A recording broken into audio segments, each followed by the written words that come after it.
One, go. All right. So here we are. Only a little bit fashionably late behind, and it's about 3:30 or 15:30, 1530 for those of you on the military time, not quite on the DD 214 lifestyle yet. We are discussing today the Imaginarium of Dr. Parnassas, which is an interesting film that nobody told me about until about 6 months ago. And it's a Terry Gilliam film, which most of his movies I've really enjoyed. They're a little bit out there, but they're enjoyable. I believe Time Bandits was one, 12 Monkeys was another. This this was potentially fun, very very interesting, and got Janet and Six Nations and one of our other buddies to watch it just now. I'm kind of confused. How did you guys like this? Uh, Second or third time I've seen it. First, but I figured the track he left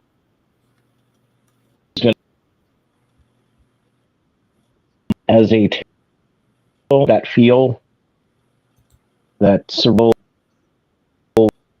other world. He's Yeah. um, a great cast was solid. You could follow it.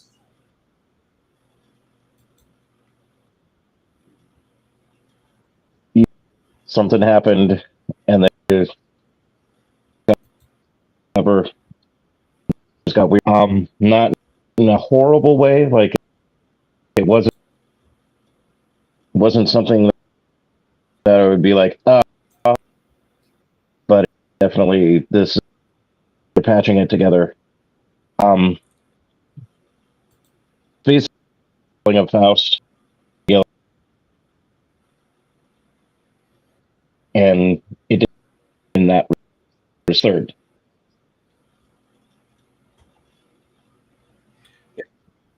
That's well, I I yeah. I don't can't want to I don't decide. want to hate on it. I can't decide if I loved it or if I hated it. I mean, I'm like stuck in the center because there were so many twists and turns, and I didn't really know what to expect. It seemed interesting, almost like the uh, Willy Wonka's Chocolate Factory, the second one, with the one little guy that played this all of them, Oh, psychedelic, the almost like one I version. didn't like. Yeah, the Johnny Depp version of it. It was almost wild and drug induced like that. Okay. And what's sad is the way that Heath Ledger passed away while he was making this movie. It was almost like they took thoughts from his own mind or whatever and put them in the scenes in this movie because it was so wacky. It was almost like the movie House when you go through the mirror and it's like a warped reverse vision of reality. I mean, I don't know how else to explain it that way, but it just seemed the characters were eccentric and the cinematography was beautiful. I thought, but it was way out there. It was like if you took you went into a fun house and you took the fun house mirror that stretches everything out and you turned it around to where it gave you tunnel vision. That's almost how you had to watch this movie to me. Yeah. You had to be zoomed in on one specific character or one specific aspect of the movie, or the rest of it didn't make any sense. I mean, I'm trying to explain it the best I can, but it was way out there and it took you in so many different directions. I felt like I was stretched so thin I was about to snap. Does that make sense? It makes perfect sense because this movie was an acid trip for me, and it I didn't even get involved with the stamp book. I thought it was I thought it was like the first third, like the first quarter of the movie was just a good linear point A point B, Hmm. good start to the Faust, and as I'm continuing to pursue the rabbit hole, getting in a little bit further, Andrew Garfield. as Anton, and then the guy that plays Mr. Nick, Tom Waits. Those two really were, for me, those were the axis where I pivoted from, and I observed this movie and really enjoyed it. But the fact that Heath Ledger died during the like a three-quarter portion of his involvement in this movie.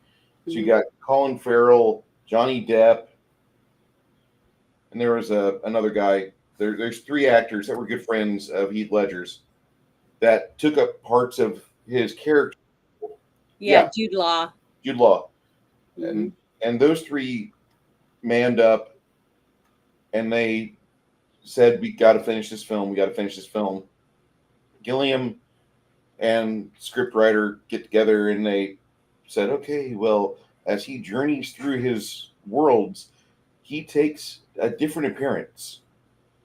And Anton and Tom Waits for me were the pivotal moment, the pivotal characters for me, because Anton's pretty steady throughout this entire film as he's trying to be the force for good, for me, he was at least. And Tom Waits playing Mr. Nick, or Satan, he was doing a very good job of just being that evil son of a bitch that was always fucking around with the doctor, like, oh, you like to gamble? I got another gamble for you. You want to gamble? And he's always throwing that out there throughout the guy's life. He's just always, I know you have an addiction. I can just tweak that nerve. I can bring you back. I can bring you back into my grasp, and I can fuck with you all day. And that Mr. Nick was so good, such a good script for his character. I love the way that they envisioned the devil, and it was because you were seeing him only through the one lead character's vision, right? No one else really saw him. It was only us and him. And he was stuck in the 20s or the 40s or whatever era it was that he made the deal with the devil, basically. And that's how he viewed him in his mind. You know what I mean? At least that's how it came across to me watching it as a viewer. It was like the movie was absurd, it was weird and it was chaotic, yet it was disgusting in some parts. It was like I was being jerked back and forth to all these different emotions over and over again, to where it was almost exhausting for me. The movie exhausts you. It actually does, because the whole time Nick is there and he's going to take Lily on her 16th birthday because Dr. Parnassas is just unable to deliver what gamble he said he could push through on Mr. Nick. Like, oh, you're an egg. I get your daughter. And that, you as just a viewer, you don't want to see Lily Cole's character get trampled. You don't want to see her get deflowered. And I know that sounds kind of wrong, but Valentina is such a nice and pure person in this movie. She's sexy as hell too, I might add. Well, not really. You got to remember, she was turning 16. Oh, no. Basically got her character is 16. As an actress, she's like 25 or 30. Well, I know, but she constantly eluded to her arousal that was coming of attention from men, and that she wanted to wants to explore go all the way. She wanted to find out what it was like to have sex and to play and find out what the sin was, what was out there for her. And I'm not trying to be Roman Polanski by any means whatsoever, but I'm just saying that the cinematography was really erogenous with her. It didn't really leave much to your imagination. Her posturing, the way that she faced the camera, was like, but you're watching this and you kind of feel sorry for her father. You feel sorry for those people around her. She's going to get claimed. I didn't.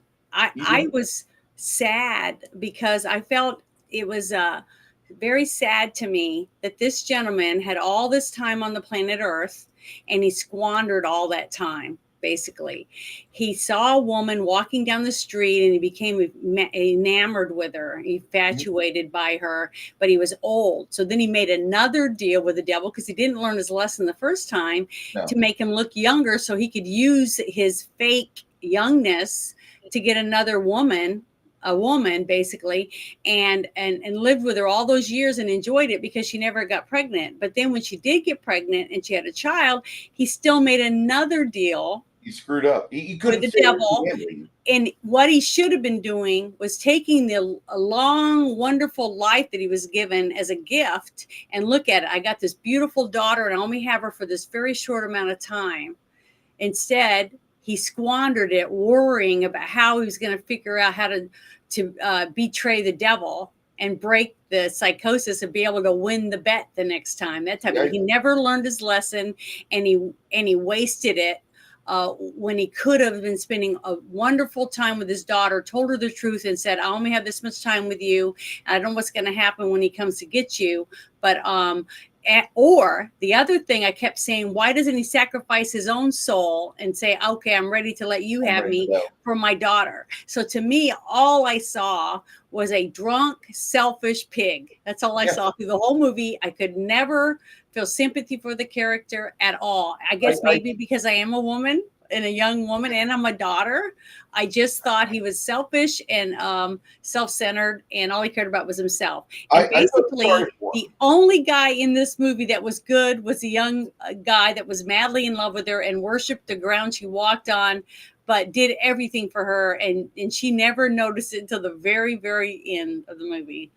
Because she was self-absorbed, because she wanted to be a woman and be attractive. I felt it was a sympathetic film because I felt sorry for Parnassas because he couldn't get his head wrapped around that simple aspect of adulthood or manhood, whatever you want to call it, where like you place your daughter's priorities above your own. He just couldn't get there. I've got a daughter. She's the most beautiful thing in the world. But me. But he could have gotten her a beautiful home. And all the years he was alive, he could have gave her so much and let her wonderful short life that he thought he was going to have with her be filled with joy and beauty. But instead, he dragged her around in the back of a little caravan with 2 horses because he was self-absorbed. All he thought about was himself and how much more time he was going to have and cheat the devil. See, so to me, he was a self-absorbed, narcissistic pig that didn't love his daughter enough to sacrifice himself for her. And to me, that was sad. So to me, I felt sorry for her and the young man that he picked up and used basically as a slave. So I mean, you got Vern Troyer, who he's kind of playing the ferryman. He's playing Charon throughout this entire movie. Mm-hmm. And I think I should have added him to my axis of stability, because between him, Tom Waits' Nick, and Vern Troyer's Percy, those 3 characters kept you guided along the way while you're watching the 2 self-absorbed idiots. I enjoy watching Lily Cole in this movie. Her character's a minor. Okay, she's not a minor. Don't fucking lie to me. You can lie to me, but not a fucking minor. Well, she looked way older than 16, but she was a wonderful actress. So she portrayed the giddiness and the dream state of a young girl that's about to blossom, become a woman. I mean, she did a very good job at doing that. And also, all the actors, the what was the little guy's name? The dwarf? Percy. Okay, Percy.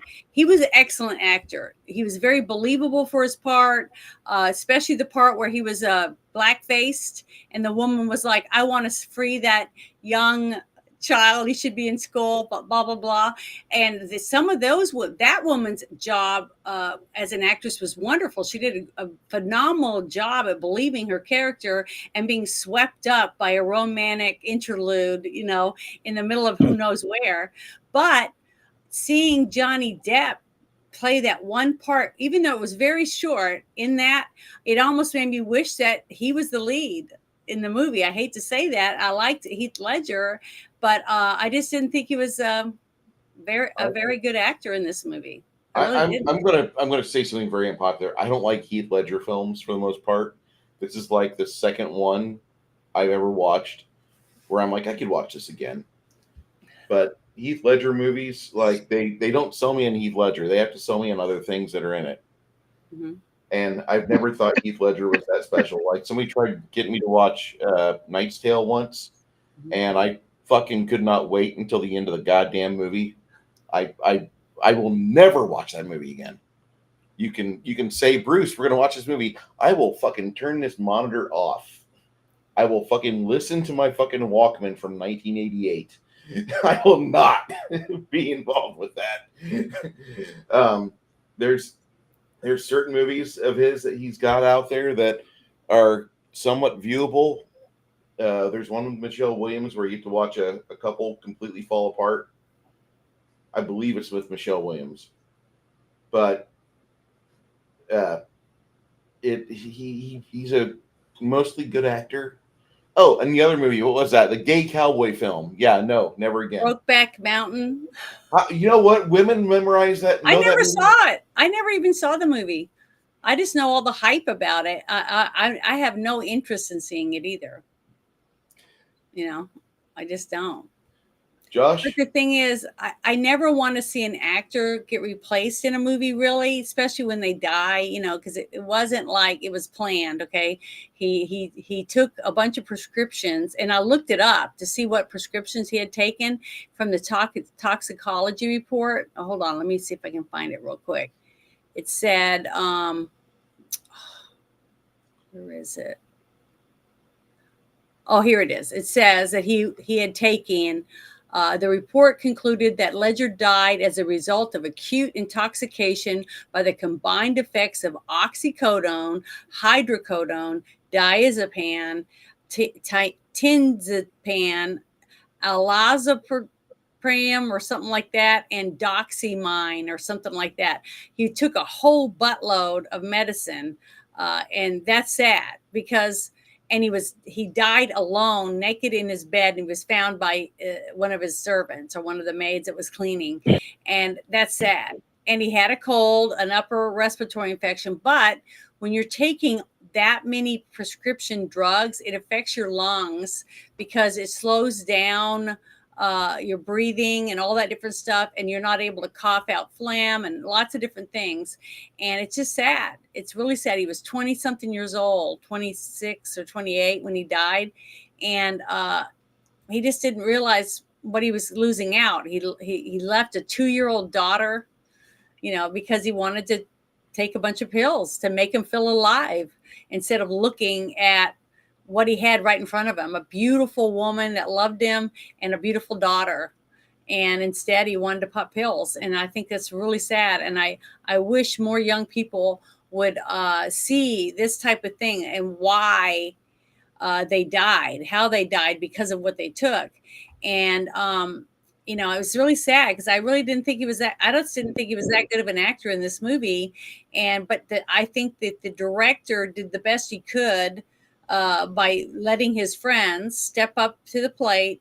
They took their money and they donated all the money they made from making this movie and gave it to his daughter, gave it to Heath Ledger's 2-year-old daughter, is where they pledged the money to go to for her future, since her father wouldn't be there to put money in the coffer anymore.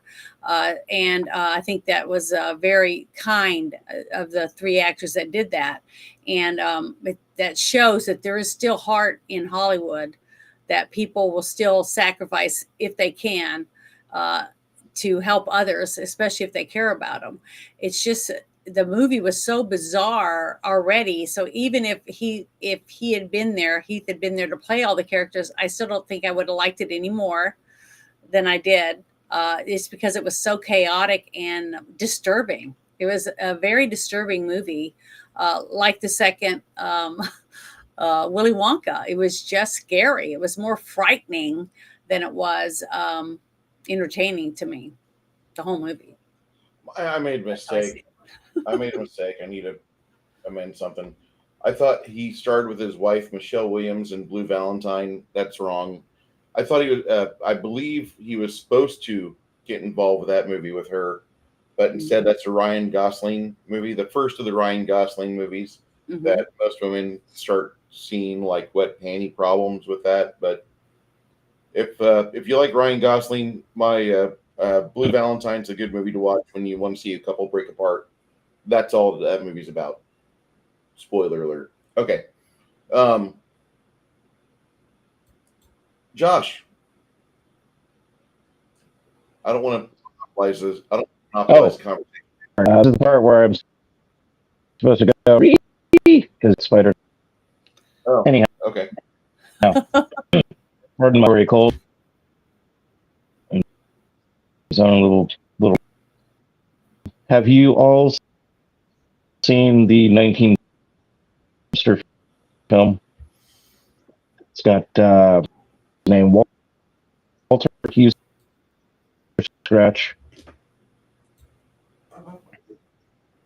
Similar dude with the devil will come there to collect and figure out a way to finish the Mhm. for 19 ass.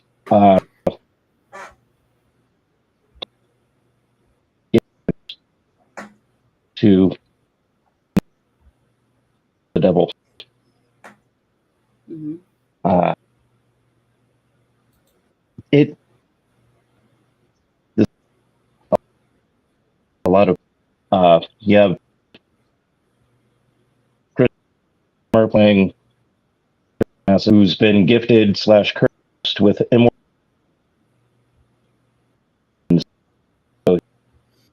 in his own trials, always with his addiction Mhm. and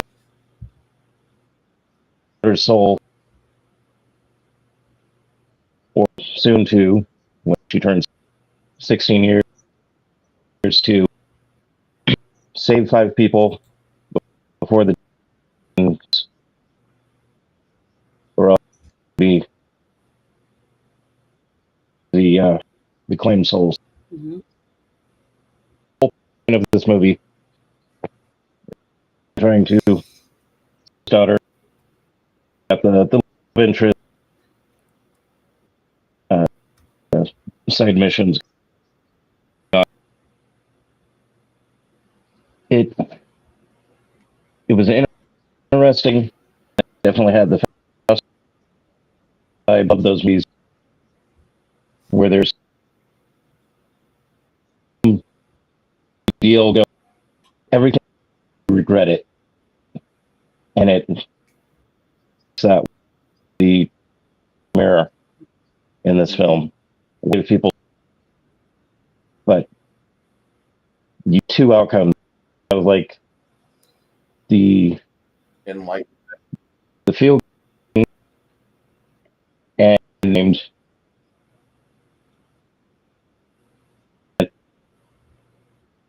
of material comfort. You realize that it's all and you go and live your life. It's better off, and if you indulge in baser instincts, and then Mhm. there's that going on. It was cool, Mhm. but like I said earlier, movie was one of the main characters. They just really bizarre, and you know, if you're used to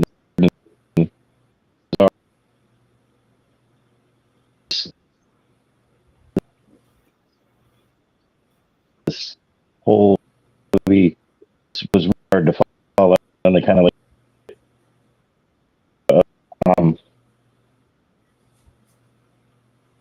kind of why is Tetsuo Iron Mm-hmm. But this film was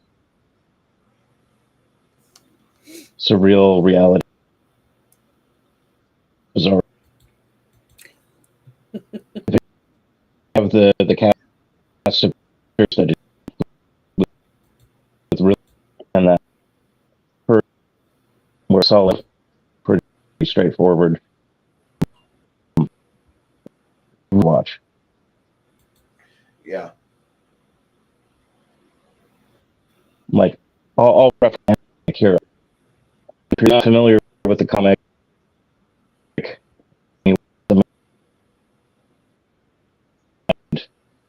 of the plot and several issues. It would take you 3 times to by the 5th time to figure out what's going on, and then it starts to make sense. And then you can enjoy the rest of the animation, the track, all that.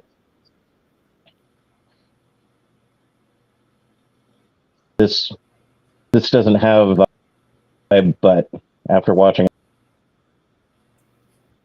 the 8 more, because I wasn't what the fuck's going on. I just realized the devil some, and this is like journey, an old man's fucking and his redemption, and going through his personal hell, being immortal by the person that he's immortal, and then he with his growing up and being interested of and things like circus, the thing like farm kid that wants to survive. Yeah.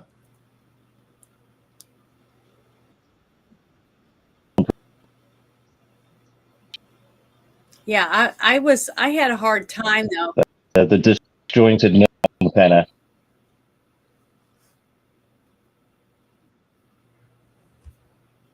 I had a hard time going back and forth. Disjointedness of the film was. Go ahead. It's all right. I didn't want to talk over you, so I think maybe there's a delay or something. But I had a hard time going back and forth because of the like he was stuck in the past using the horses and the carriage, and the trailer behind it, basically like an old gypsy's Caravan dragon type thing, and he had the tarot cards and all that type of stuff. But it was sad is he was set in his ways about how he wanted to do things, and he was just I just had no empathy for him at all. I didn't want to like him, because I just thought he was old greedy fuck. Yeah, an old greedy asshole, basically.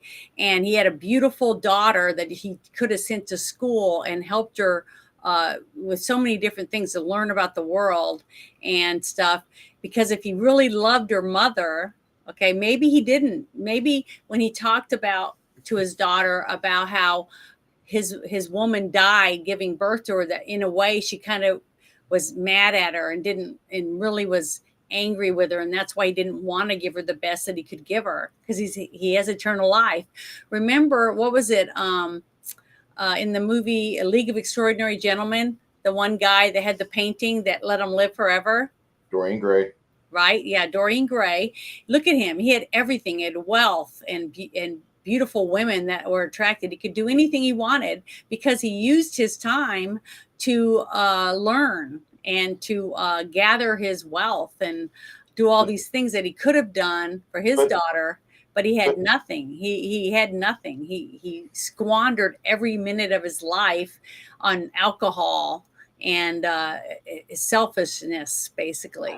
And the young man that he picked up that was madly in love with his daughter, as you could see, that's the one good thing I loved about the ending of the movie, is him looking in the window and seeing his daughter happy with her own child, with a man that loved her for who she was, not for what she had, because she had nothing. Neither one of them had anything. And everything they'd had with their daughter is they had earned for themselves without his magical mind or anything. See, they did it on their own, and without him. See, they never needed him. And what they needed was to not be with him, to be free of him. And that was proof. And I liked that ending. I liked that part of the movie. That was my favorite part. But to me, it made me sad, because of it's, in a way, it's factual, because every day we wake up and we look in the mirror and we see ourselves. And what do we see looking back at us? Is it a reflection of what we want to be or what we want to see? Or is it a reflection of what we could be and what we could see in our future? That kind of way I looked at it as we were going through it, the ups and downs and the turmoil of the tornado or hurricane, an earthquake. It had all of it in it. It had all of that. The desert where you were dry and thirsty, and to me, I think they used a lot of deserts and graveyards. There was lots of graveyards and headstones, and a desert with nothingness, dead trees, dead stuff, because basically inside he was dead. He was already dead. And the only part he had that was alive was his daughter. And he could have had more life in his life if he had tried to live a life full of wealth, not wealth of money, but wealth of learning and travel and meeting new people and conversations. Just like I always say, when we die, the only thing you take with you is your memories, the things that you've accomplished in here. That's what goes with you. All this trivial shit is left behind. Even this shell of a body is left. It doesn't stay. So I just thought all of that, in a way, was a good metaphor of showing you, where do you want to go in your life? Do you want to be like this guy and squander every minute, even though he had a tremendous long life, or do you want a short life, which he has, and make the best of everything and make it filled with stories and fun and romance? You know what I mean? So that's basically how I looked at it, the whole movie. But the cinematography was wonderful. Yeah, good. The music was wonderful, and the sets and everything were wonderful. Even the one where they're on the gondola and they go in and you start seeing all the dead cows floating, and then you see the devil sitting there going, "Hey!" I just thought that scene was really good. It's showing you how pestilence the devil will bring into your life. Sorry, go ahead, Six Nations. You get a lot of allegory. The whole thing is an allegory, but they're throwing in a bit of the medieval artwork of what hell would be, with the weird landscapes and the desolation and whatnot. You've got Mr. Nick, who is like the classic representation of the devil in human form, without having the red skin, the pointy horns, and the pitchfork, and whatnot. And then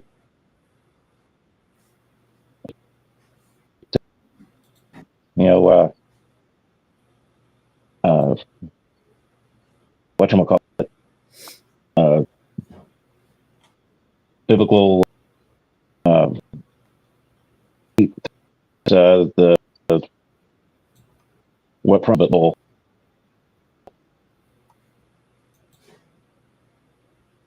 like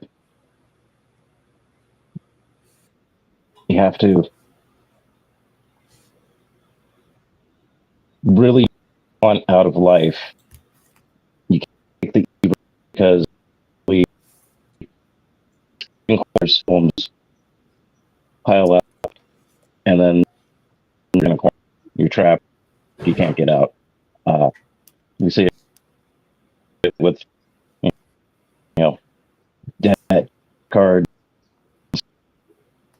drug addict, bad relationships. Like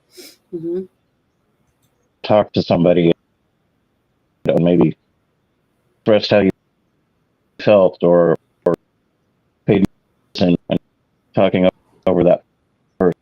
It would have changed the path. It's interesting because like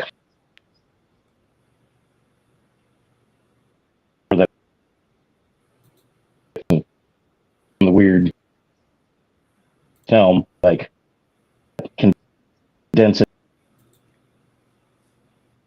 what who made a mistake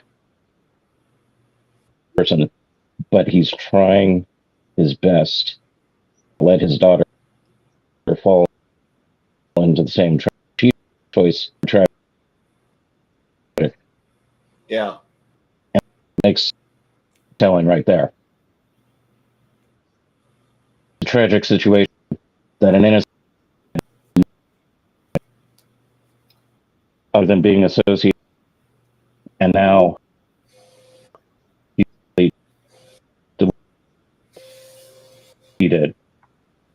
But not really. See, that was the thing. To him, putting down the bottle for 5 minutes was working and trying to do something. See, to me, that was that showed the depth of his selfishness, because every little thing that he did, he felt like he was striving to do it, but he really wasn't. He didn't sacrifice anything for her. He didn't, until the very end when he strolls along and he sees her in the window.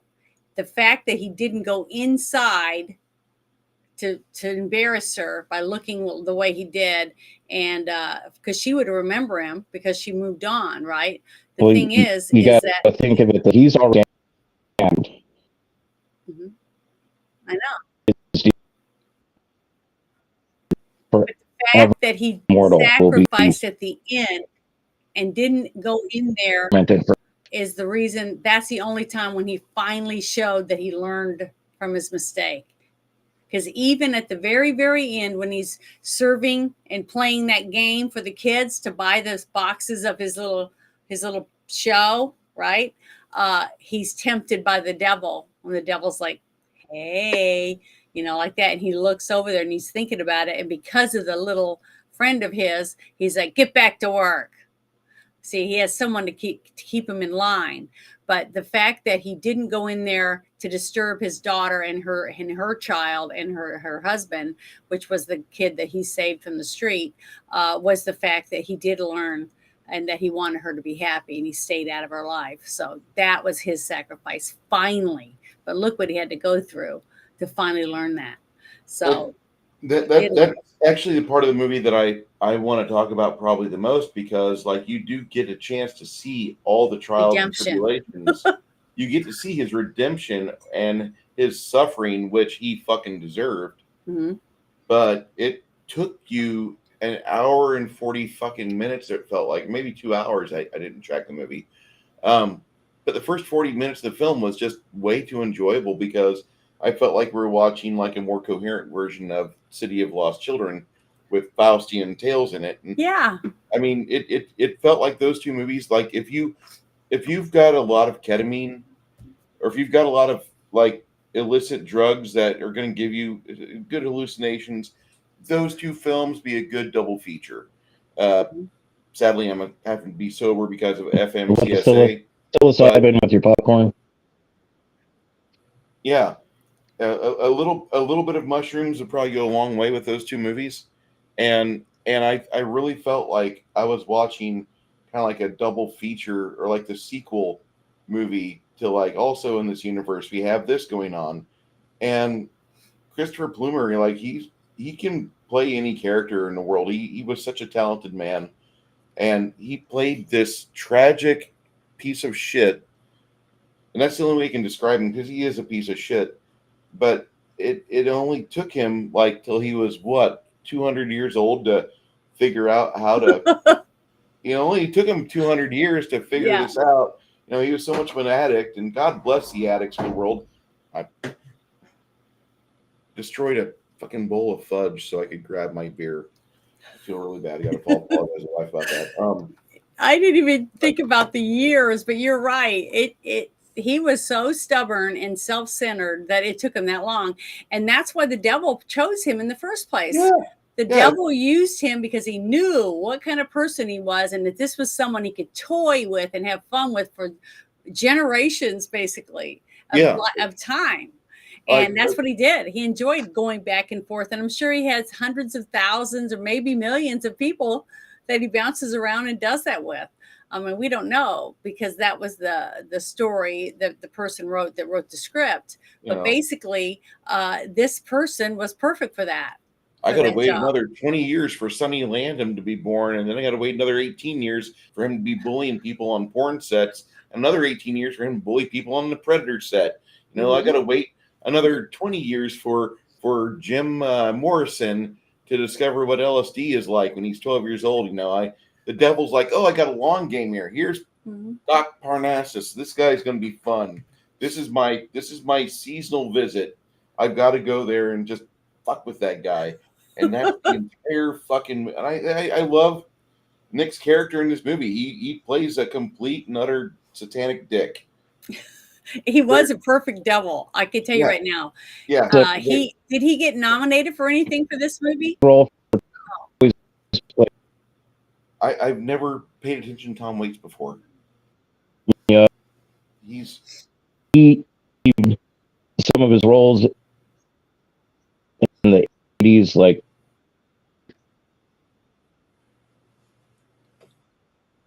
he's picked for the role. Well, he played this. I just wish saying, and this would have been okay. Yeah, he was the perfect choice. That gravelly voice of his. He was a perfect choice to play the devil.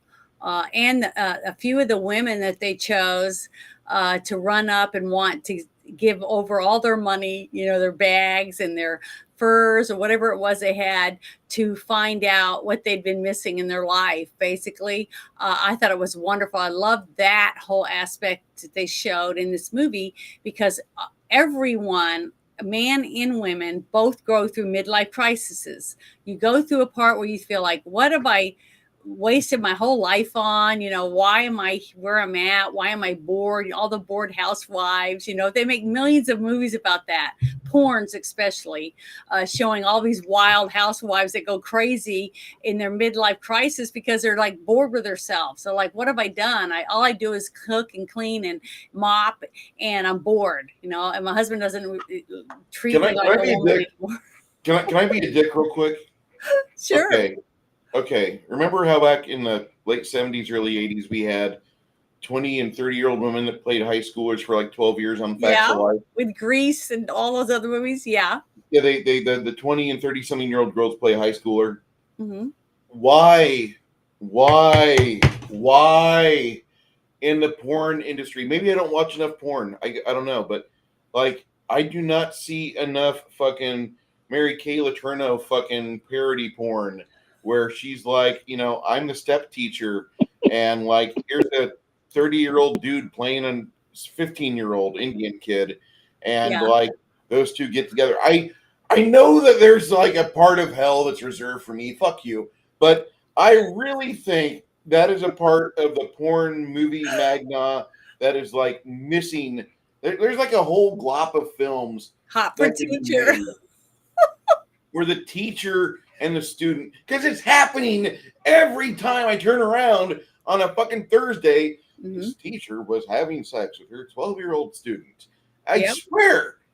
Why is this not a thing in porn? Because, like, you fuckers watch that shit. Not you people, but there's so many guys out there I know that they look at the woman who got arrested and she's all pretty and made up and maked up to hell. And they're like, man, my teacher never looked like that. and then they show you the fucking mugshot from 2 days later, and she's like Britney Spears with her head shaved and got fucking makeup that hasn't been washed off her face yet, and she looks like shit because she's just been drug out of jail.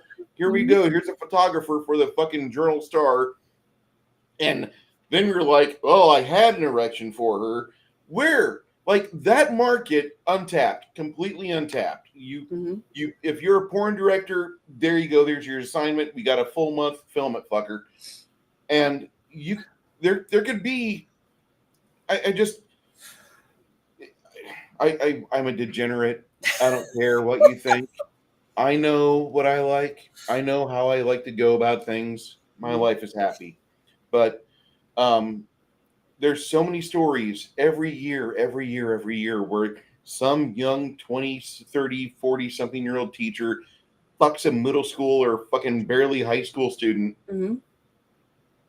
The porn industry doesn't do that. It's all stepmoms. That's probably why. There is a lot of people. It's too close. Yeah, it's too close to home. Just like I really believe that. And the reason why is I've noticed all those people will. Do I gotta fucking start directing porn? Noticing more. Do I gotta? The thing is there's tons and tons of women. For some reason, there's a lot of women, young women that are young teachers, because these aren't like 50-year-old teachers, that look like a 50-year-old woman. These are all like early 20s, college age looking women that are raping basically young kids, boys in school. Janet, that's perversion. I love you to bits, but your inbox. But you know what I'm saying? What? But Janet's, I have to say that Janet's inbox is full of dudes in their 20s, 30s, and early 40s. Man, I want a woman like you. I want a woman like you. And Janet has to beat these youngsters off with a stick. Stop it. No.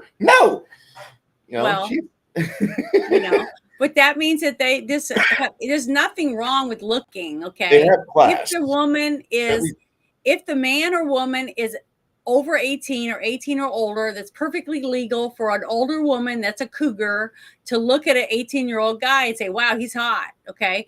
But it's when you pass over the boundary, okay, and start messing around with the underage person, that's when you've taken it into the no-no zone.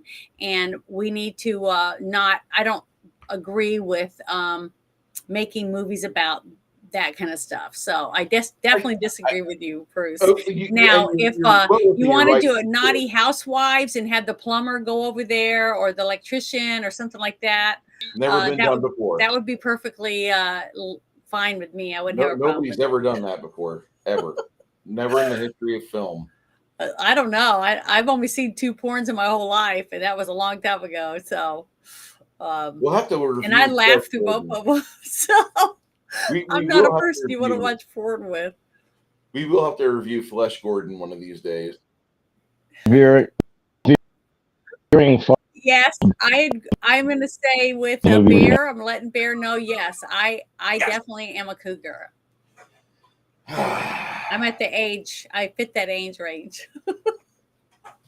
I just remember when we started doing this, and like I do have claws. You were getting your wings spread a little bit, and all the young men were ponying up. Hey. And then you got fucking Will Sasso impersonator number 2 over there, Bear, the Gen X GM. I'm a Navy SEAL. I'm sorry, Bear. But I love that man. But the movie, getting back to the movie is taboo. I mean, the whole thing is taboo. Every single thing about it is pretty much taboo. About everything you don't want. You don't want to be this You're not guy. supposed to sell. Yeah, don't sell your soul. And if you do get an eternal life, use it for good. How else? Look what happened to Constantine, right? Constantine gets saved at the very end by the devil himself. The devil himself gives him back his life because he doesn't want to lose him. He's such a tasty tidbit that he wants so bad he can't even give him up to God. Okay. So, and when he's floating off to heaven, he flips off the devil and he still wins. Okay. That shows that he really wants to go to heaven and that he doesn't want the devil to win. And in this movie, basically, he keeps thinking he's smarter, outsmarting the devil, and everyone should know you're not that smart. He's always going to beat you. If you play with the devil, you're going to lose. So, but he did win in the end when he decided to walk away and let his daughter have her life that she deserved. So I was happy with that. Look at his daughter and his daughter.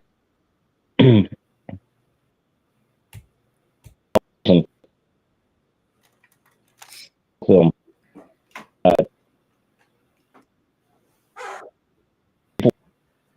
And it shows, and other people hold out to see what their life, this magic mirror, and to the glitz is trying to them away. This is But look, human nature. Look how many women came back out of the mirror on their own. Okay, so you can't take that away from fucked up. Mm-hmm. But I was going to tell everybody, there is I do agree with Bruce on that aspect of the score. So what's your score for the movie Six Nations?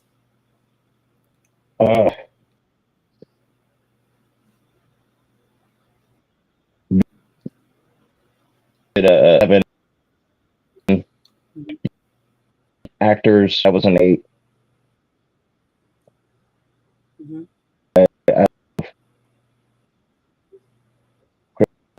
Tom Wade.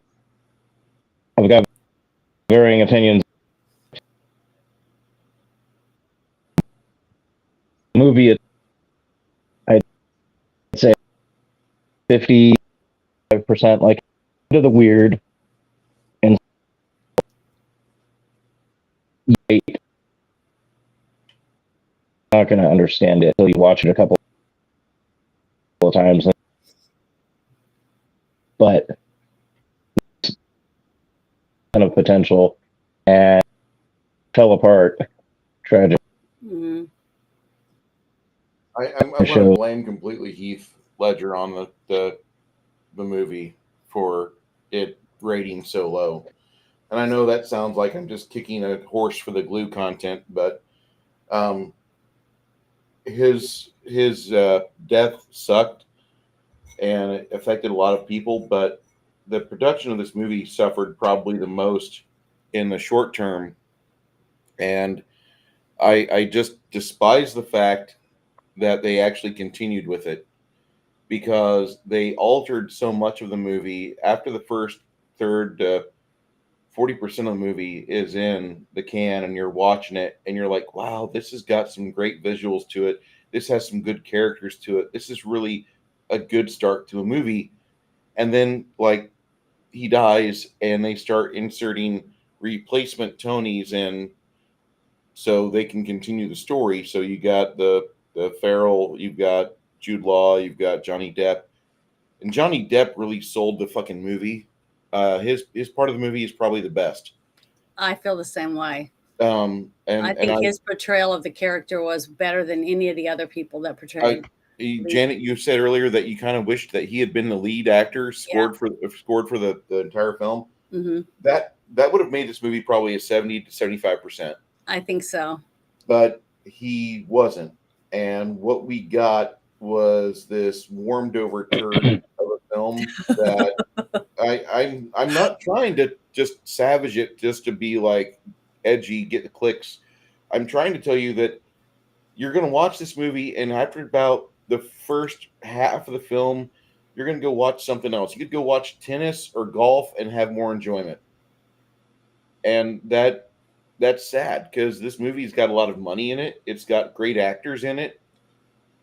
for the most part, the performances by Plumer, by Chloe, by Cole, excuse me, Lily Cole, they're really convincing. Like you don't like them.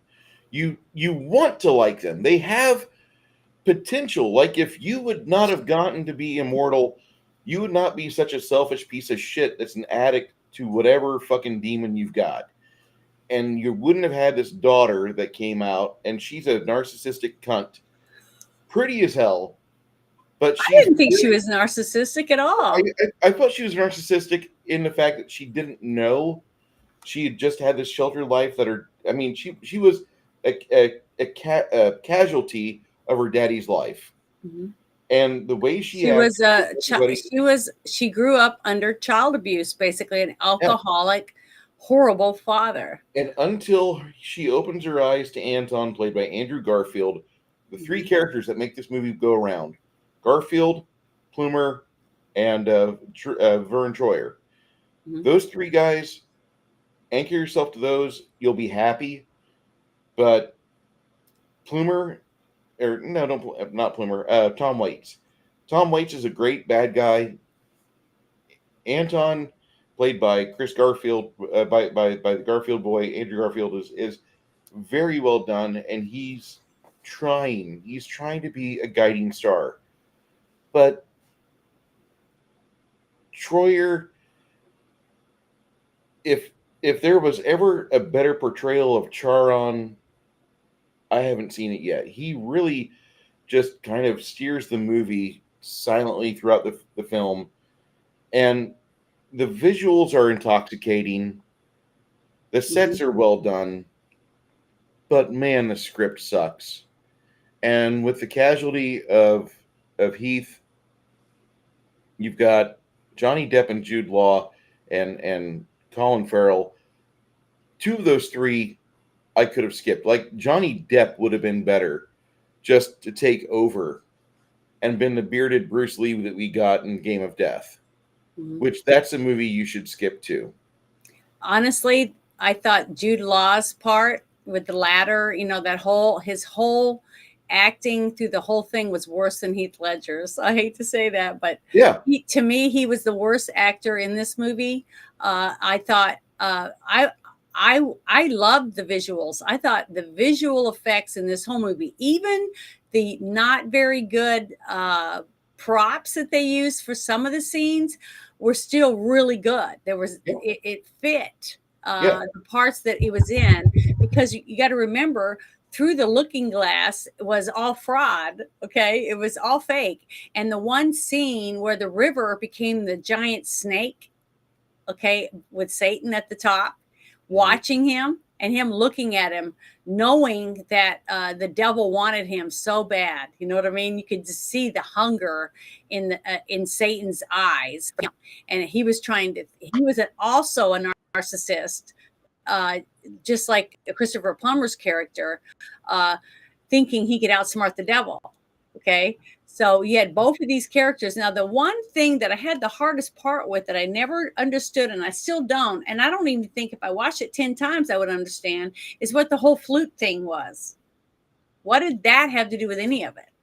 I don't remember. Understand. I don't know. And it from I know. Yeah. I understand that part, but I didn't understand how come they kept using it over and over again. I don't know. It was a to me, recurring it was prop, like, I will say that the etchings on it and things like that made it look like it was for something else, like it had a spell on it, or I don't know. I couldn't really understand that part. Do what? Was it enchanted? Yeah. I can Well, see as that. far as I know, it was just normally, honestly, okay, if you're being strangled like this, that would keep it from crushing your windpipe. But the thing is, when you're hung, if you know anything about being hung by the neck, it snaps your head away from your spinal cord. That's what kills you. It's not the strangling part. So even if he swallowed that, it wouldn't have helped him. But for some reason, he really believed that's the only reason he didn't die. Yeah, that's what I'm trying to say. Folks that would swallow a silver spoon emphasis on that to escape the gallows. It's an, Yeah, so there was a few things like that that to but it me that makes they leaned way too much on. They put too much emphasis on that, and they took away from other areas that I felt like would have been way more entertaining if they'd done it. But I love the visuals. I thought all of that was just phenomenal. I mean, I really thought they went over the top on that. You could definitely tell that they spent a lot of money and time and effort on making sure whoever part that was to fulfill that. They definitely went over the top. They did their job. The screenwriter and the person that's supposed to make sure that it comes together somehow failed big time, because it was so, just like I said, it was like you were dragged here, dragged there, pulled that, like a bunch of rubber bands pulling on you like a yo-yo, basically all over the place, that you never had time to settle and focus on any one thing. You were so busy being jerked all around. That I didn't like that. I hated that part of it. But the acting of the gentleman that played the devil, Christopher Plummer, you love to hate him. Now that's good acting. Okay. He was an excellent actor. He proved to me that I absolutely hated that character. I absolutely hated him for what kind of a skanky, disgusting, drunk ass piece of shit he was as a father. Okay. So he did a good job. He portrayed that character. But Heath Ledger never made me care about him. I didn't give a shit about his character at all, because I thought his acting was not very, very good. And Andrew Garfield, Anton, is that what his name was? Mhm. Okay, I loved him. I thought he was adorable, cute, especially some of the scenes where they actually zoomed in on him and you got to see him, his little heart just beating out of his chest for her. Okay, for Valentina, you could see, to me, it exuded from him the way he fawned over her and stuff, as a young man would. And what young man wouldn't, especially when he sees her every single day and he got to spend that much time with her.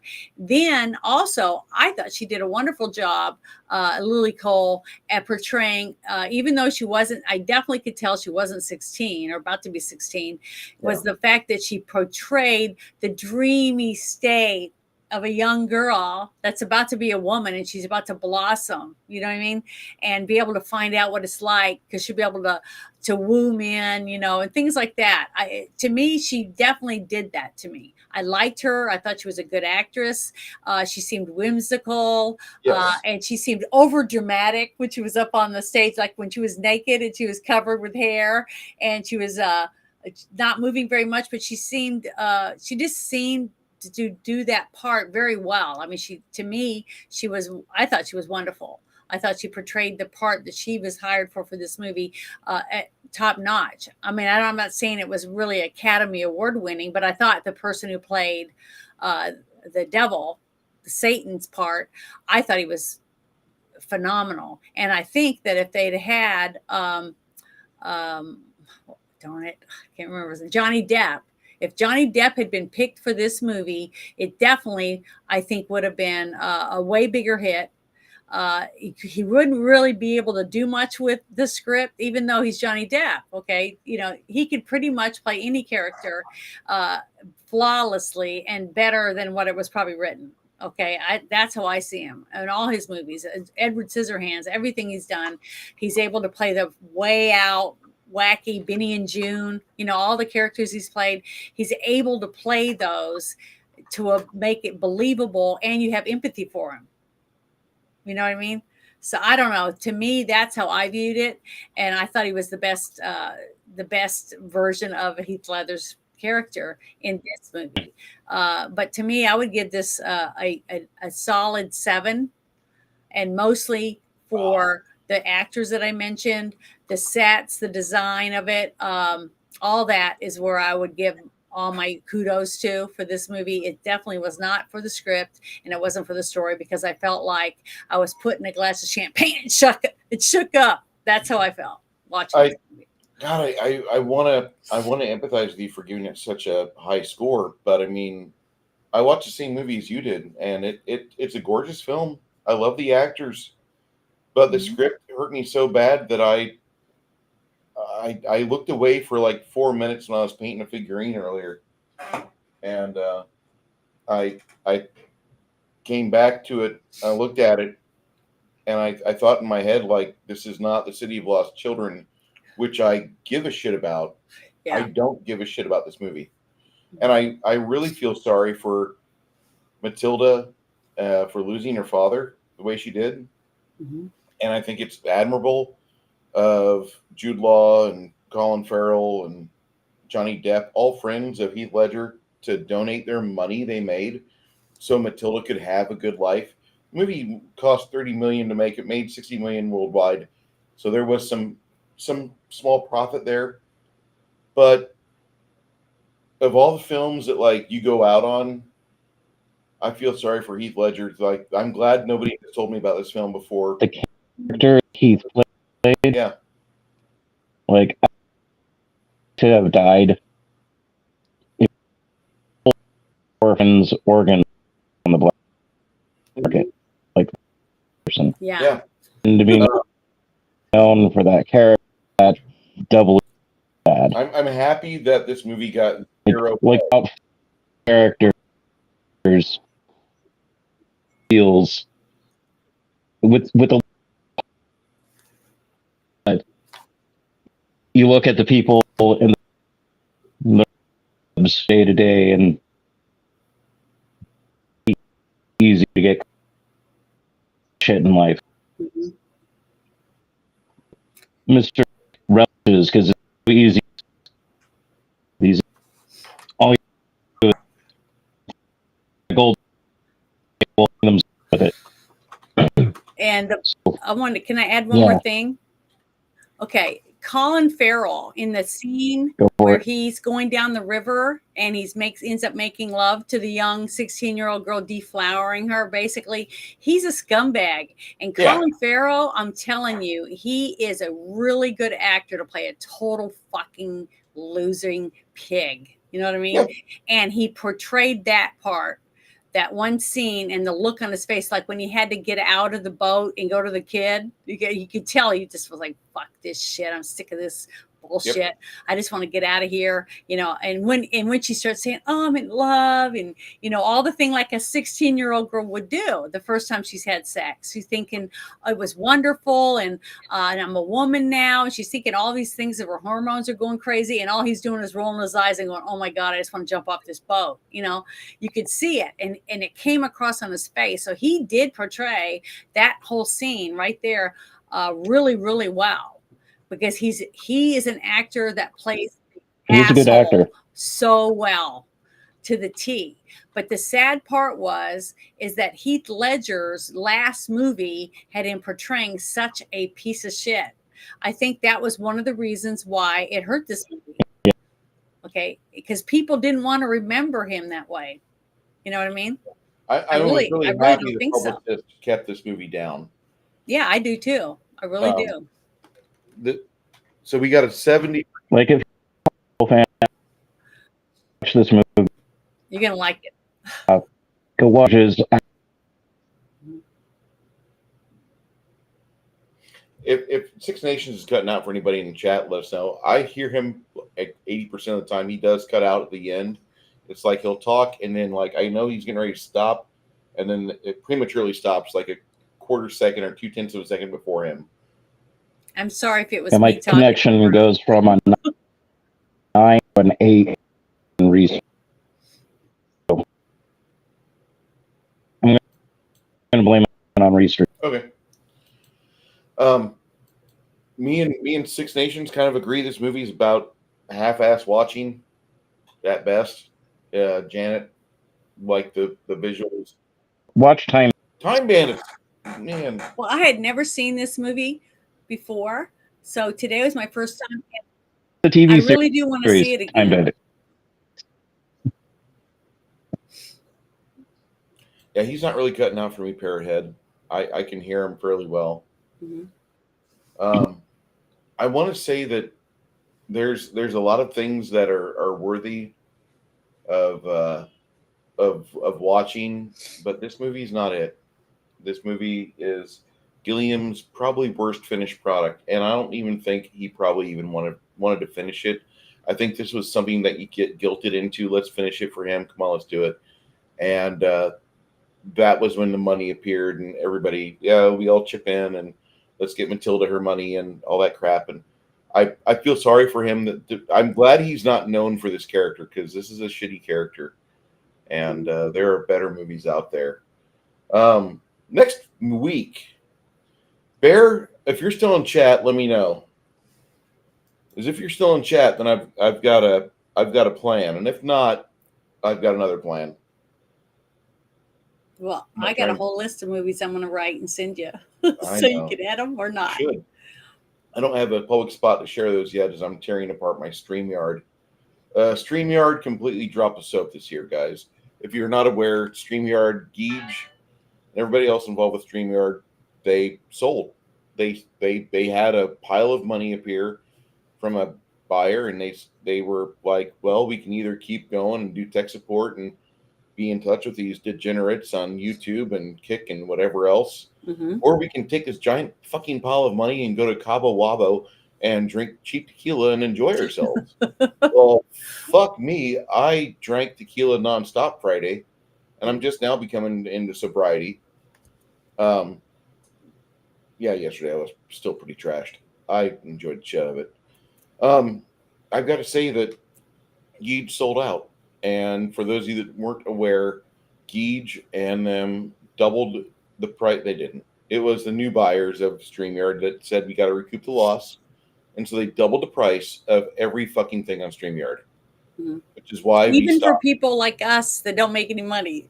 So yeah, that's what people got to understand. When you aren't making any money and you're having to pay $100 a month to be able to stream stuff out, it's like, that's ridiculous for them to think that we can afford that shit, because I can't, Yeah. So we're having to find other ways to be able to do this for the fun that we were trying to do, And I tested Rumble Studio last night, and I had a successful test. Today we were going to go for it and couldn't get audio from Janet or Six Nations. I couldn't hear them. I don't know what was wrong, but I'm going to fuck with it later on and see what we can do, because I really like Rumble Studio. Like, there's no copy the stream key here, copy this, blah, blah, blah here.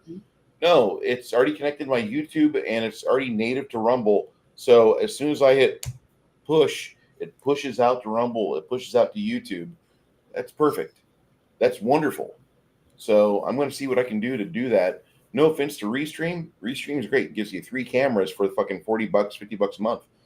3 cameras. I could have 2, one viewing me here, one viewing me there, and I could, if I want to, have one perched on the ceiling, aiming down. You guys get a top view if you want to see my pate.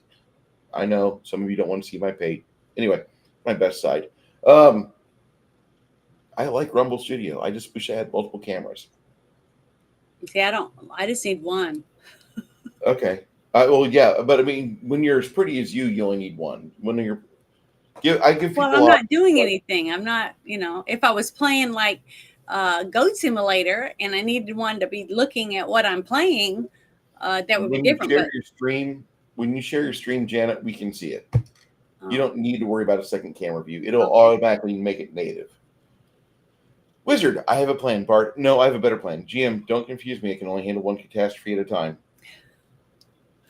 Thank you, Crafting Gamer. Okay, so I don't know if Bear's going to be with us next week. So I'm going to I'm going to be looking for a movie called Greenland. Greenland? Oh. And if we can get a hold of that, we're going to watch that. Good. That's a good one. And if Bear's available, the alternate movie will be Beautiful Girls. One of those 2 films, not sold on either one yet. I really want to watch Beautiful Girls with Bear, because that was a movie that he like, absolutely, you must watch this. And I, being a fan, I haven't seen it. Natalie Portman. I've loved Natalie Portman since not since she was young. She was like 16 when she did The Professional, or 15. But you could tell when you're watching that movie, like, this is going to be a great fucking actress. And then whenever we saw her in episode 1 and 2, like, every fucking guy that was younger than me, and I was born 75, every dude born in 80 and 85 is just falling all over their dicks like, oh my God, Natalie Portman, push my dick out of the way, I can't see the screen. And like that was one of the most beautiful women we've ever seen in our life. Yeah. She's great. Mhm. Beautiful Girls. I think she plays another minor in that movie, but that's got a great cast in it. Timothy Hutton grew into his face finally, as Bear said, and I really enjoyed having Bear talk with us about the movie Iceman a few weeks back because Mhm. that's one of my favorite movies from my childhood. But when I watched it again, I'm like, there's some things that don't translate well to 2024. Is it still a good movie about the 80s? Yes. Mhm. Is it a good movie now? No. It's But fun. can I tell everybody why I wasn't here? Okay, well, I'm really sorry that I missed everybody for 2 weeks, and I stopped the show or whatever. Was because I went on a vacation, and it was a lot of fun. I really had a good time, and I really needed it. So, Okay, but I'm not Janet, going on the river for a while. Janet, Janet, you Yes. going on vacation is fine. You need it, vacation, you need to go, go. Earlier in November, we almost had a meetup with me and Janet and some other people that are involved with the tertiary groups of us, which we are very, very small streamers. There's a very big group of streamers that went to San Antonio Sci-Fi Con. You had Gina, you had Jay, you had Jeremy's, you had Ryan Cannell. All those guys were there, and I live about 10 miles away from it. And I said, no, I'm not going. I was going to run my D&D game, which I did, and then we did other stuff. But Janet had stuff going on, and she didn't come down, so that's okay. And then last weekend was kind of a shit show because Saturday I would have not been able to run my game as long as I wanted to because I had to work Sunday at 2 a.m. like it was a Monday. So Yeah. for those of you that watch Office Space, you would have had that moment where I just need you to treat this weekend like it's a regular work week. And Saturday, even though I wasn't able to play, I didn't have to go and make money. I did. And so I went off and I made money with a friend of mine because we know how to do our job really well.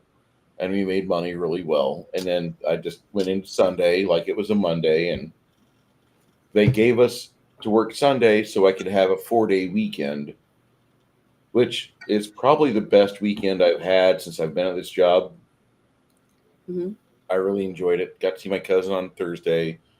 Got to see one of my friends on Friday, which I don't ever hang out with Rob. We used to work together. We worked at a boiler room in telemarketing, a boiler room, not fun. And then we went out Friday night to the dog track, went to a couple strip joints, and then afterwards we went out to another CD bar in Bernie.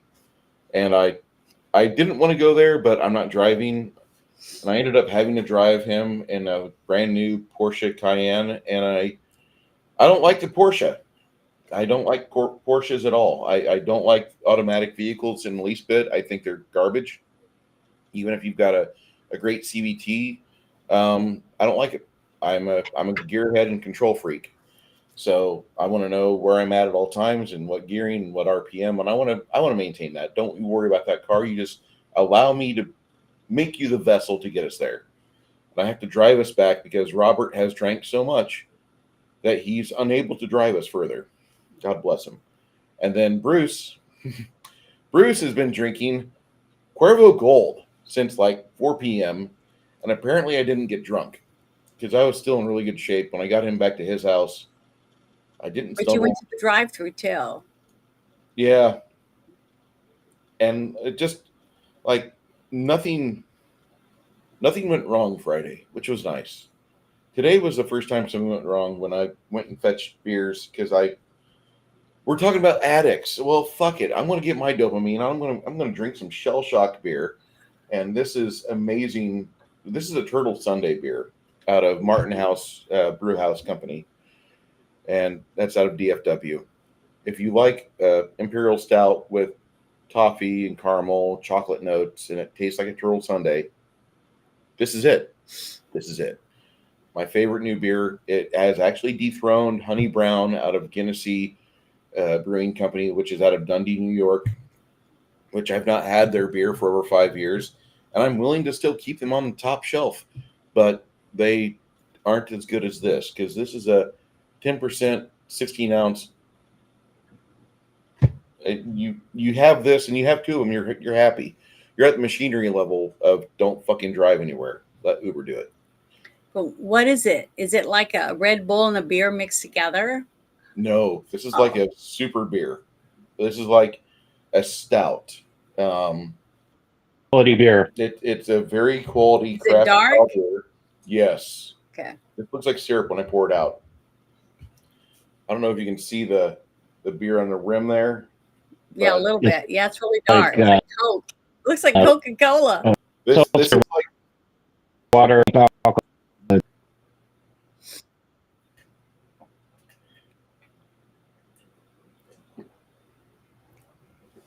cold coffee. Yay.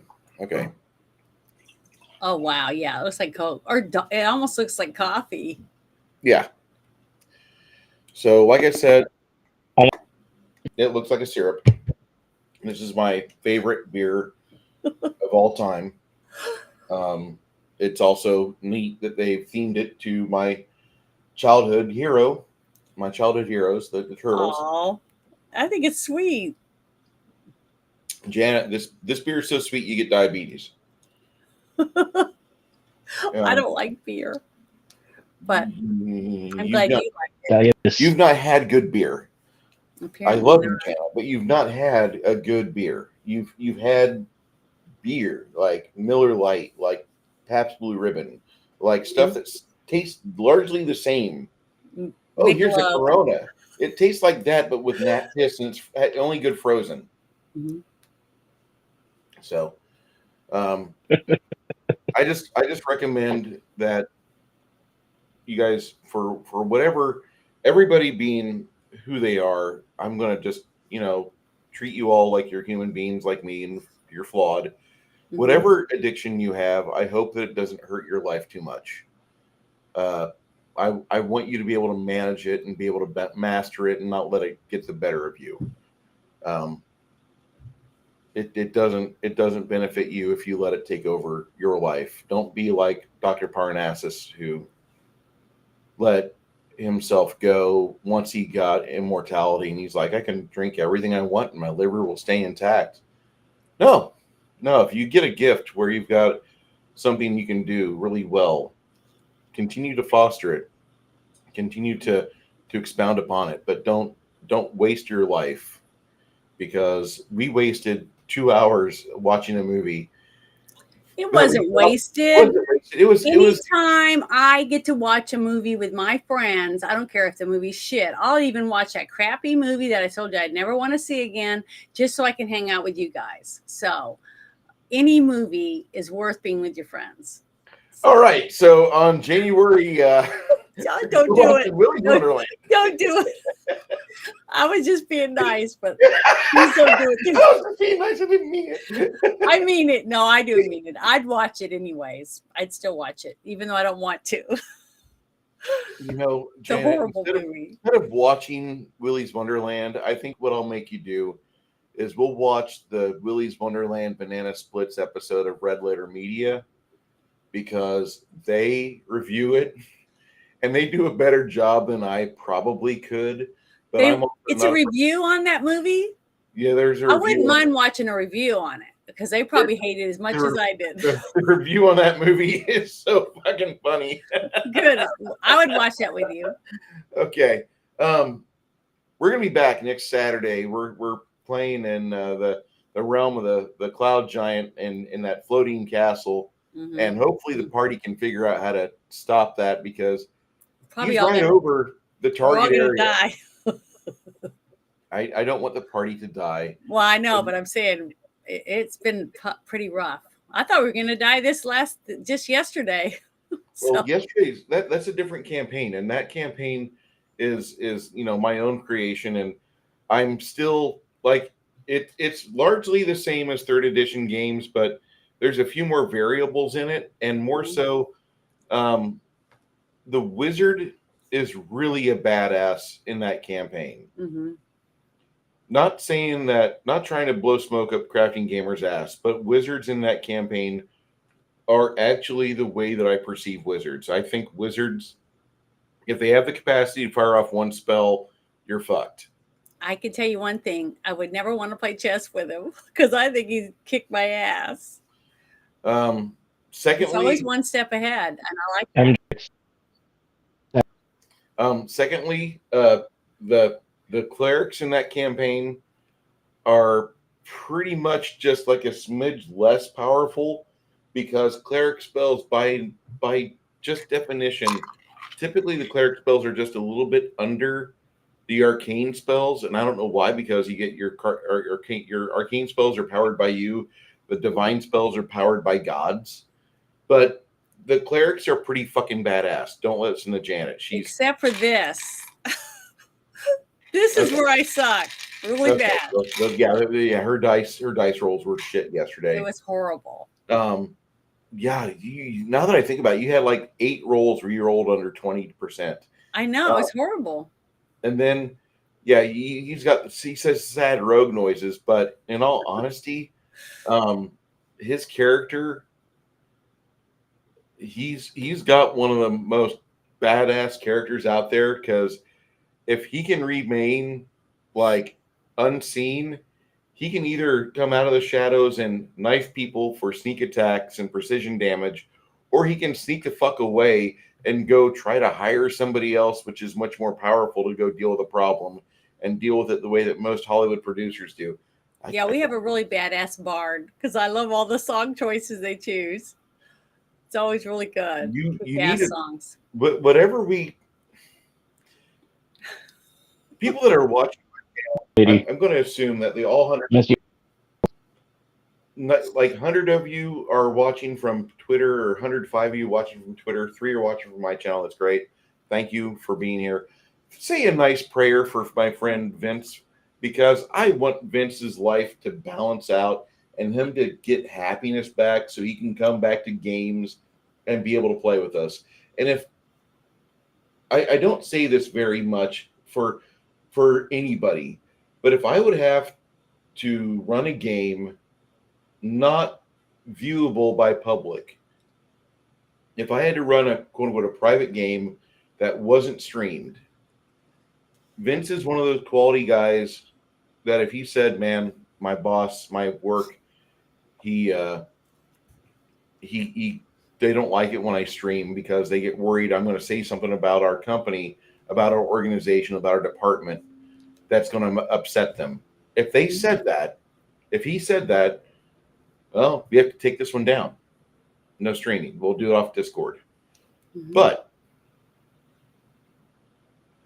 he hasn't said that, and so I'm going to keep that one viewable. Plus the fact that it's also my own system. I want people to see the system I'm making. A lot of people are familiar with Pathfinder. They understand the complexity of it. And most people understand that, like, we don't have situations like yesterday where, like, you have characters that are, or players that are like, I don't see this on my paper. Where's your paper at? I don't know. Shit. So, like, we're going to get that fixed today. And if there's any questions, if you guys have any questions about the campaign, go back to yesterday's stream, throw it in the comments. If you have a question about today's movie, or me, or Janet, or Six Nations, or even Bear, because Bear's going to be here like every other week. In theory, Bear's going to be here every other week. He might not. I get it. People are busy. But I would love it if you guys made a comment down there, or just dropped I watched, I enjoyed. Appreciate you. Next week, we do have a choice of 2 movies coming up. We either have Greenpeace or Greenland, or we have Beautiful Girls. And one of those 2 is going to be viewed throughout the week. I'll make a decision just depending on what information I get. And we'll get that stream set up for Sunday of next week. Janet, what do you have in mind? What are you doing this next week? Well, I'll just be having the Thursday show, Team Shit Show, and then Friday night Shit Show on Friday night. And then I'll be with you again on the weekend. I love it. So. Are you? Is Bear starting his Wednesday night D&D with you this week? Not until, he said, in January. Okay. So in January, then I'll start telling people about it. But I got to read the manual, look through it at least. I bookmarked it to the front of my computer so I can open it just like I do Hero Labs, and have it so I can go through it and stuff and get better at it. hopefully. Because I'm sure it's going to be totally different than anything I've done with you. It'll be a little different. Because I've sat in on a few of his things that he's done, and it's way different. So it's going to take me a little bit. Like, I hope they don't all hate me. That's the thing I'm worried about. Is that they're going to be going, God, I'm going to kill this woman. So, for those of you that were watching Dynasty or Days of Our Lives earlier in the 90s and 80s, the family of Wayne Northrup reports that their Wayne Northrup has died. oh, That sucks. He was quite the heartthrob back in the early days of those shows. On a positive note, we will be back next week. My name is Bruce. Go ahead. I was going to say fan, but on occasion, anyhow. It's all right. We're going to get out, and we will see all of you next Saturday. Might do some big stuff in between then, as just an improvisational or as a test stream, trying to get Rumble Studio down pat. I like Rumble Studio. I know that I probably shouldn't. It's free, Bruce. You know how free things are. I know. I get it.